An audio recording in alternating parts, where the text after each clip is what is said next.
శ్రీమాత్రే నమః. శ్రీ గురుభ్యో నమః. హరి ఓం. మనకు ఉన్నటువంటి నక్షత్రాలు 27. ఆ 27 నక్షత్రాల్లో అశ్విని నక్షత్రం నుంచి రేవతి వరకు ఉన్నటువంటి నక్షత్రాలు. ఈ నక్షత్రాల యొక్క ఫలితం, వాటిలో జన్మించినటువంటి వాళ్ళ యొక్క జీవన విధానం, వాళ్ళ యొక్క లక్షణాలు ఎట్లా ఉంటాయంటే తెలుసుకుందాం. ఇవాళ అశ్విని నక్షత్రం నుంచి మొదలు పెడదాం. అశ్విని నక్షత్రానికి మేషరాశిలో ఉంది. మేషరాశిలో మొట్టమొదటి నక్షత్రం. దీనికి నామాక్షాలు చూచే చోళ అశ్విని. ఈ అశ్విని 4 పాదాలు కూడా మేషరాశి. ఈ మేషరాశికి అధిపతి కుజుడు. ఈ నక్షత్రానికి అధిపతి కేతువు. ఈ కేతువు మహాదశ 7 సంవత్సరాలు. అంటే అశ్విని నక్షత్రంలో పుట్టినటువంటి వాళ్ళకి కేతు మహాదశ 7 సంవత్సరాలతో ప్రారంభమవుతుంది. అట్లాగే ఈ అశ్విని నక్షత్రానికి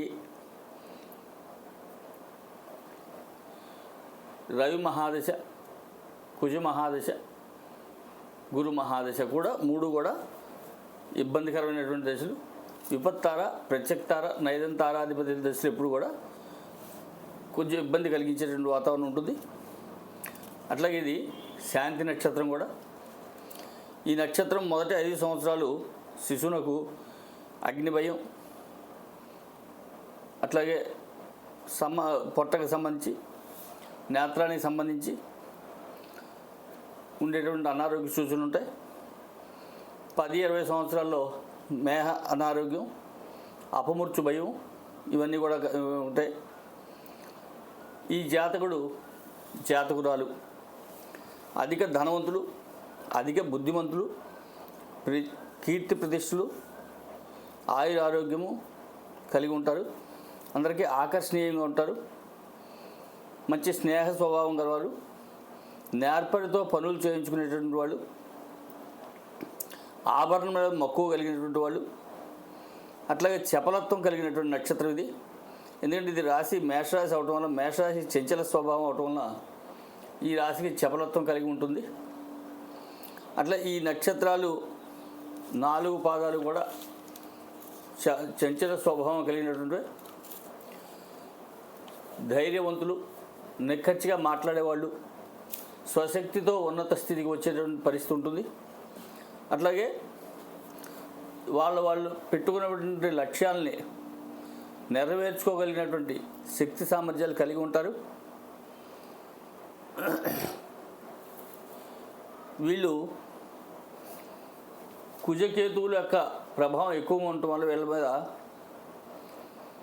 ఈ పాదంలో శిశువు కనుక జన్మం అయితే కనుక తండ్రికి గన్నం ఇది 3 మాసముల వరకు ఉంటుంది. అట్లా దీనికి తగినటువంటి శాంతి చేసుకోవాల్సిన అవసరం కూడా ఉంటుంది. అశ్విని 2వ పాదంలో కనుక జన్మించినట్టయితే శుక్రగ్రహ ప్రభావం అధికంగా ఉంటుంది. ఆకర్షణీయమైన ముఖవర్చస్సు, దుస్తులు నగలందు ప్రేమ అభిమానాలు ఎక్కువ, ధనాన్ని నిల్వ చేసుకునేటువంటి స్వభావం, శుచి శుభ్రత కలిగి ఉంటారు. అశ్విని 3వ పాదంలో కనుక జన్మించినటువంటి శిశువు బుధ ప్రభావం అధికంగా ఉంటుంది. మంచి చెడులను తెలుసుకోగలటం, విచక్షణ శక్తి, విమర్శన దృష్టి, వాక్చాతుర్యము, సాహసము, తర్కము, వాదన చేసేటువంటి విధానం కూడా ఈ అశ్విని నక్షత్రం వాళ్ళకి ఉంటుంది. అశ్విని నక్షత్రం 4వ పాదంలో జన్మించిన జాతకుడికి కుజచంద్ర ప్రభావం ఎక్కువ వలన ధర్మవృత్తి, పెద్దలైన గౌరవము, దైవభక్తి, ధర్మ ప్రవర్తన ఎందు అనురక్తి ఉంటాయి. అట్లాగే మేషంలో అశ్విని, సింహంలో మఖ, ధనుసులో బోళ నక్షత్రాలపై కేతు ఆధిపత్యం కలదు. ఈ నక్షత్రానికి, ఈ రాశికి 8వ రాశి అష్టమ రాశి వృశ్చిక రాశి అవటం వలన కేతుకి ఉచ్చ రాశి వృశ్చిక రాశి అవటం వలన చాలా బలమైనటువంటి ఆలోచనలు కలిగి ఉంటారు.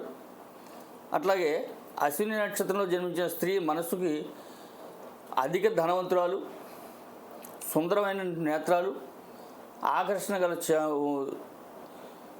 వాక్కులు, అన్ని విధాలైన సౌఖ్యము, దైవభక్తి కలిగి ఉంటుంది. అట్లా ఈ నక్షత్రంలో జన్మించిన వాళ్ళకి భూత వైద్యము, హిప్నాటిజము, కవిత్వము కేతు వల్ల అలవడతాయి. ఇవన్నీ కూడా గంగా స్నానము, వైరాగ్యము, ఆధ్యాత్మిక జ్ఞానం కూడా ఈ నక్షత్రం వాళ్ళకి అలవాటు పడతాయి. అట్లాగే కేతు వలన కలిగేటటువంటి అనేక రకాలైనటువంటి మంచి చెడులను వాళ్ళు తెలుసుకోగలిగినట్టు ఉంటారు. మధ్యమ రాహు నిర్ణయం వల్ల రాహు మహాదశ, రాహు భుక్తి, రాహు అంతర్దశ, రాహులో శని కానీ వీళ్ళకి అనారోగ్య సూచనలు ఉంటాయి. ఇది దీర్ఘాయువు కలిగినటువంటి నక్షత్రము. దీంట్లో గురు మహాదశ నైదంతా రావటం వల్ల సాధారణంగా గురు మహాదశలో మారకం సిద్ధిస్తుంది వీళ్ళకి. అట్లాగే రాహు మహాదశలో ప్రత్యక్త రావటం వల్ల, కుజ మహాదశ ప్రత్యక్త రావటం వల్ల కుజ మహాదశలో యాక్సిడెంట్లు, కొంచెం చికాకులు ఉండేటువంటి వాతావరణం ఉంటుంది. ఇట్లా రాహు మహాదశ కనుక రాహు కనుక అనుకూలంగా ఉన్నట్టయితే కనుక అన్ని రకాలుగా కూడా మంచి స్థితిని ఇస్తాడు. అయితే రాహులో రాహు మాత్రం కొంచెం ఇబ్బంది కలిగించేటువంటి వాతావరణం ఉంటుంది. అయితే ఇవన్నీ కూడా జన్మకుండల్లో కనుక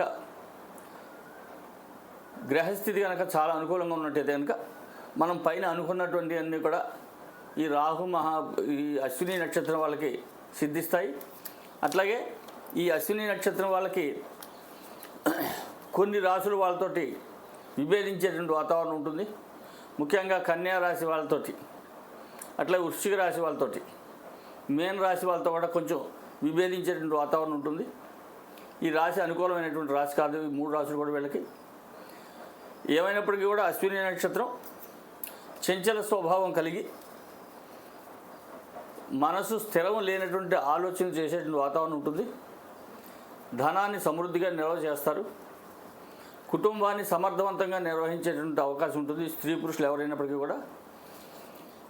కేతు మహాదశలో జన్మ అయిన తర్వాత రాహు మహాదశ, శుక్ర మహాదశ నుంచి ఈ జాతకుడికి రాహు మహాదశ వరకు తిరిగి చూసుకోవాల్సినటువంటి అవసరాలు ఉండవు. విద్యలో కానీ, ఉద్యోగంలో కానీ, కుటుంబంలో కానీ, వివాహం కానీ, సంతానం కానీ, అన్ని రకాలుగా కానీ.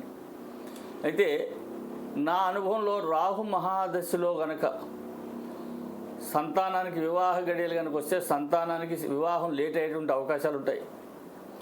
వివాహం లేట్ అయిన తర్వాత సంతానం కలగడం కూడా కొంచెం లేట్ అయ్యేటువంటి అవకాశాలు ఉంటాయి. అది జాతక పరిశీలన కనుక జాగ్రత్త చేసుకున్నట్టయితే చాలా మంచిది.